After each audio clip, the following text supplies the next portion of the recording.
नमस्कार दोस्तों, मैं आपका भाई सुरेंद्र चौहान। दोस्तों, कल मेरे द्वारा यूट्यूब चैनल और मेरे फेसबुक अकाउंट पर एक वीडियो डाला गया था, जिसमें मेरे द्वारा ये बात कही गई थी कि लाखों रुपए लगाएं और करोड़ों रुपए पाएं। उसमें एक जो युवक है वो बोलता हुआ दिखाई दे रहा था। मैं उससे बात कर रहा था कि बाबा के द्वारा ये जो झोपड़ियाँ बनवाई गई हैं, इसका क्या मेहनताना आपको दिया गया है। दोस्तों, उस युवक के द्वारा कहा गया कि इस बार जो उलूपुरा जावली के अंदर जो 5121 कुंडीय महायज्ञ का आयोजन करवाया जा रहा है, उन झोपड़ियों को तैयार करने के बदले में 21 लाख रुपए 22,000 का ठेका उस युवक को दिया गया था, जो कि उसके द्वारा वो झोपड़ियाँ बनाई गई थी। और यदि हम बात करें तो पिछली बार जावली में जब 2121 कुंडीय महायज्ञ का आयोजन किया गया था, तब भी वहाँ कुछ झोपड़ियाँ तैयार की गई थी और उन झोपड़ियों का जो मेहनताना है वो युवक बता रहा है कि 8.5 लाख रुपए मोनी बाबा सोबाराम के द्वारा उसे दिया गया था। दोस्तों, एक 35 साल का युवा, हालांकि 5 साल ही हुए हैं वैराग्य धारण किए हुए, घर छोड़ के चला जाता है और 11 महीने बाद एकदम से घर लौट के आता है और कहता है कि माँ, मुझे भिक्षा दे दो, मैंने वैराग्य धारण कर लिया है। और माँ उसे भिक्षा देती है। उसके बाद वो आश्रम वापस लौट जाता है, जो कि जग्गे का नंगला फतेहपुर सीकरी में स्थित है। और उसके ठीक साल भर बाद सोबाराम से सोबानंद भारती बन जाता है। और शुरुआत में जग्गे का नंगला फतेहपुर सीकरी में ही 1100 कुंडीय यज्ञ उसके द्वारा करवाया गया। 1100 कुंडीय यज्ञ जब करवाया गया तो एक जोड़े से कुंडीय यज्ञ में शामिल होने के लिए 1100 रुपये शुल्क लिया गया। तो वहाँ जब करोड़ों रुपए की आमदनी और धन वर्षा होने लगी तो बाबा को इस खेल में मज़ा आने लगा और बाबा फतेहपुर सीकरी से चलते हुए अपने ननिहाल जावली लक्ष्मणगढ़ पहुँच गए। अब यहाँ पर मोनी बाबा सोबानंद भारती के द्वारा यहाँ यज्ञ की जो कुंडियाँ हैं उनकी संख्या बढ़ा दी गई। 2121 कुंडीय यज्ञ की यहाँ पर घोषणा कर दी कि इतना बड़ा यज्ञ यहाँ किया जा रहा है। दोस्तों, जब इतना बड़ा यज्ञ किया जा रहा है तो नेचुरल सी बात है कि अपने लोगों का जो साथ है वो चाहिए होगा। इसलिए महाराज यहाँ जावली चले आए कि यहाँ पर जो मैनेजमेंट है वो मेरे लोग और मेरे मित्र, चूँकि बाबा ने वहीं रहकर पढ़ाई करी, वहीं रहे, बचपन वहीं गुजारा, तो ठीक है, बाबा वहाँ आए और उस कार्यक्रम को संपन्न करके दिखा दिया, जिसमें अगर हम बात करें तो कई करोड़ रुपए का अनाज बाबा को दान स्वरूप वहाँ प्राप्त हुआ। और जो 1100 रुपये की जो रसीदें कटी वहाँ पर, उनके द्वारा करोड़ों रुपए मोनी बाबा को प्राप्त हुए। और उसी के चलते जब उसके परिणाम अच्छे आए कि करोड़ों रुपए का मुनाफा हुआ, और मुनाफा होने के बाद में अब मोनी बाबा के द्वारा अपनी जन्मभूमि उलूपुरा, जो कि महुआ, यदि हम जयपुर आगरा हाईवे पर जाते हैं तो महुआ पड़ता है और महुआ से तकरीबन 9 किलोमीटर आगे उलूपुरा एक जगह आती है और खेडली मोड़ से पहले, तो वहीं पर उलूपुरा स्थित है। और वहाँ पर 5121 कुंडीय यज्ञ का आयोजन मोनी बाबा के द्वारा करवाया जा रहा है। दोस्तों, मैं आपको बताना चाहूँगा, कैलकुलेटर ले लीजिए, 5121 कुंडीय महायज्ञ इस यज्ञ को बताया जा रहा है और एक जोड़े से 1100 रुपये वसूले जाएंगे।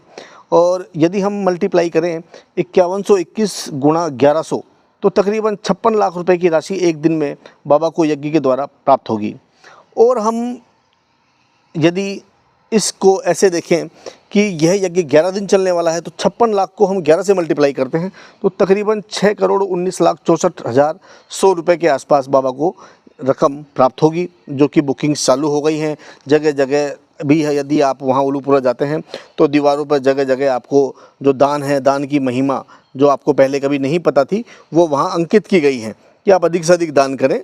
और वहाँ पर बाबा के द्वारा स्कैनर्स लगाए गए हैं, बड़े बड़े बक्से लगाए गए हैं। यदि आप उन बक्सों में दान करने लगे तो मैं कहूँगा कि आपकी जेब खाली हो जाएगी और ये अपना मोटिव सिद्ध करके यहाँ से फरार हो जाना है। दोस्तों, मैं इस फेवर में नहीं हूँ कि मैं चाहता हूँ कि धर्म की बेल हमेशा हरी रहे, इस तरह के अनुष्ठान होते रहें, लेकिन समय समय पर। यदि जब हर साल ही इस तरह के आयोजन होने लगे हैं तो मोटिव साफ नज़र आता है कि सिर्फ और सिर्फ पैसे कमाना ही इन लोगों का मकसद है। दोस्तों, इस तरह के आयोजन निपट जाने के बाद में क्या कभी आपने गौर किया है कि जो बचा हुआ जो सहयोग है, जैसे कि पिछली बार जावली में करोड़ों रुपए का गेहूं मोनी बाबा को दिया गया था और इस बार भी कई करोड़ रुपए का गेहूं आएगा। तो मैं आपको बताना चाहूँगा कि आयोजन के बाद में खेडली और कठूमर से व्यापारी आते थे, जो कि थैले, जो कपड़े के थैले होते हैं उनमें नोट भर भर के लेके आते थे और जो बाबा के चेले हैं उनको दे देते थे। वो नोट गिना करते थे और उसके बाद में फ़ोन करते थे कि भाई ट्रैक्टर रवाना कर दो, और उसके बाद में वो ट्रैक्टर कठूमर, खेडली मंडी जो भी है वहाँ पहुँच जाता था। तो इस तरीके से बाबा ने जो दान लोगों के लिए दिया गया था कि लाखों आदमी डेली भोजन करेंगे, तो मैं आपको बता दूं कि लाखों आदमियों ने डेली भोजन कभी नहीं किया।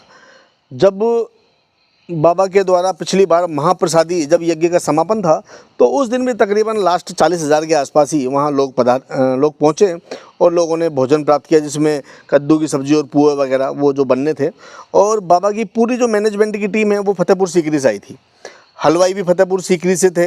जो किताबें, जो लॉरी आती हैं, गाड़ियाँ आती हैं, जो धार्मिक मालाएँ, किताबें और इस तरह की चीज़ें बेचती हैं, वो भी फतेहपुर सीकरी से ही आई थी। और मैं कहूँ कि यहाँ लोकल बाशिंदे को, तो लक्ष्मणगढ़ और अलवर के लोकल बाशिंदे को तो मोनी बाबा के द्वारा वहाँ पर एक चाय का खोखा भी नहीं लगवाने दिया गया था। उनको सिर्फ सेवा करने के लिए बोला गया था, क्योंकि सारा खेला रचा गया था मोनी बाबा उर्फ शोभानंद भारती के द्वारा। और इस बार भी इस तरह का आयोजन वहाँ किया जाएगा। अभी वहाँ पर मेरे पास में ताज़ा अपडेट्स हैं कि अभी वहाँ पर जो साइकिल स्टैंड है, साइकिल स्टैंड को लेकर वहाँ पर निविदाएं छोड़ी जा रही हैं। दोस्तों, साइकिल स्टैंड भी बाबा का, यज्ञ भी बाबा का, दान पेटी हैं जो भी बाबा की, और जो स्कैनर लगे हुए हैं वो भी बाबा का। तो बाबा ने पूरा मन बना लिया है कि आपकी जेबें खाली करके ही मानेंगे। तो आप ऐसे बाबाओं से सावधान हो जाएं। ऐसे आयोजनों में आप सिर्फ और सिर्फ घूमने के लिए जाएं, लेकिन वहाँ दान नहीं करें और वहाँ जो विसंगतियाँ हैं उन्हें देखें। वहाँ जो बाबा का कक्ष बनाया गया है दोस्तों, वहाँ जो बाहर से लोग आते हैं कि भाई इतना बड़ा यज्ञ करवा रहे हैं, इतने बड़े साधु हैं, उनसे मिल के जाएंगे। जब वहाँ लोग बैठे रहते हैं कई कई घंटे, तो लोगों को ये कहा जाता है कि बाबा अभी यज्ञ में हैं, बाबा अभी बैठे हैं। जबकि उस कक्ष का मैं आपको नज़ारा दिखाऊंगा मेरे अगले वीडियो में। उसमें यज्ञ करने और हवन करने जैसा कुछ भी नहीं है उस कमरे में। पीछे से लोग आते हैं, बाबा के जो निजी लोग हैं, जो चेले चपाटे हैं, और वो लोग आते हैं और वहाँ आपस में मंत्रणा होती है कि कार्यक्रम को कैसे आगे बढ़ाना है, किस तरीके से क्या करना है। सिर्फ और सिर्फ इसके अलावा वहाँ कोई हवन कुंड, हवन या कहें कि बाबा कोई भजन कीर्तन कुछ नहीं कर रहे हैं। लेकिन लोगों को बेवकूफ़ बनाने का फंडा है कि बाबा 8 बजे से लेकर दोपहर में 2 बजे तक बैठेंगे हवन कुंड पे, उसके बाद 2 बजे उठेंगे, उसके बाद दर्शन देंगे, और हम लोग बेवकूफ़ बनकर उस गेट के आगे बैठे रहते हैं। जबकि मैं आपको कहूँगा कि आप ऐसे लोगों से सावधान रहें। और वहाँ सिर्फ मैंने जैसा पहले भी आपको कहा कि आप घूमने के मकसद और मनोरंजन के मकसद से जाएं, दान करने के मकसद से नहीं जाएं। और आप भी जो बातें बताई हैं, ये बातें आप जब वहाँ पहुँचेंगे मेला स्थल पर, तो आपको ये बातें साफ साफ और स्पष्ट हो जाएंगी कि मेरे द्वारा जो बातें, यदि एक भी बात यदि मेरे द्वारा झूठी साबित हो या कहें कि गलत निकले, तो आप मुझे कमेंट करके बताएं, मैं जवाब दूंगा उस बात का। लेकिन अभी 4 तारीख से यहाँ मैं आपको बताना चाहूँगा कि 4 तारीख से महुआ से 9 किलोमीटर लंबी इस गर्मी के समय में कलश यात्रा निकाली जाएगी। 5121 महिलाएं इकट्ठी की जाएंगी, जिनसे पहले तो कलश यात्रा में शामिल होने के लिए शुल्क लिया जाएगा। उसके बाद में जब आयोजन का समापन हो जाएगा, तो उन्हीं कलशों को 51, 100 और 151 रुपये में वापस से महिलाओं को बेचा जाएगा। तो प्रॉपर यहाँ बिजनेस या कहीं की प्रॉपर दुकान चलाई जा रही है। और ऐसे प्रशासन और सरकार को भी इस तरफ ध्यान देना चाहिए कि ये खेला जो चल रहा है, इस पर भी करोड़ों रुपए इन्वेस्ट हो रहे हैं, करोड़ों रुपए कमाए जा रहे हैं। तो ऐसे बाबाओं के ऊपर भी कार्रवाई करें, सख्ती करें, जिससे कि भोली भाली जनता है वो बेवकूफ़ नहीं बने और ये अपने जो मोटिव है, इनका जो मोटिव है धन कमाने का, ये उसमें सफल नहीं हो। तो दोस्तों, मेरा ये वीडियो आगे से अधिक आप शेयर करें, और यदि आप कुछ पूछना चाहते हैं तो आप मुझे कमेंट कर सकते हैं, और मैं कोशिश करूँगा कि आपको आपके सवाल के लिए जवाब दे सकूँ। तो आगे भी मेरे वीडियो आते रहेंगे, और मैंने मन बना लिया है कि मैं आप सभी लोगों को, मेरे व्यूवर्स को, मेरे दर्शकों को, मैं ऐसे जो चालबाज और जालसाज जो बाबा हैं उनके हाथों नहीं ठगने दूंगा। तो दोस्तों, मैं इजाज़त चाहता हूँ, मिलता हूँ आपसे अपने अगले वीडियो के साथ में। जय हिंद, जय भारत।